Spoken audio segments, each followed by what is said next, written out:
A moment of history. The leader of North Korea first, and then the US president several hours later arriving in the same city. This on-off summit is now effectively underway, the face-to-face meeting aimed at averting a nuclear crisis taking place on Tuesday. Kim Jong-Un borrowed a plane from China to bring him here. He's probably the least well-travelled leader on earth.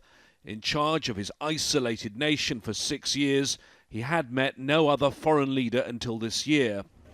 He came to Singapore with his own bodyguard unit and brought his own armoured limousine on a cargo plane, again supplied by China.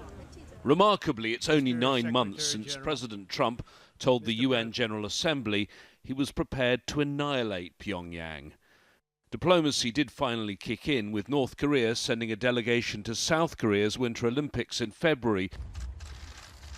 A historic summit at the demilitarized zone between the two Koreas was followed by a secret trip by then CIA Director Mike Pompeo, the first of 2 visits he made to Pyongyang. They paved the way for this summit in Singapore. Trump briefly cancelled this summit last month, and he's repeatedly threatened to walk away if he doesn't believe the negotiations are serious. A tough line, but at the same time, Trump has been sending mixed messages to Kim. Before he flew to Singapore, he was asked what he wanted to achieve at this historic summit. But at a minimum, I do believe at least we'll have met each other, we will have seen each other, hopefully we will have liked each other, and we'll start that process. I would say that would be the minimal. No demand then for the North Korean leader to commit to completely give up his nuclear capability.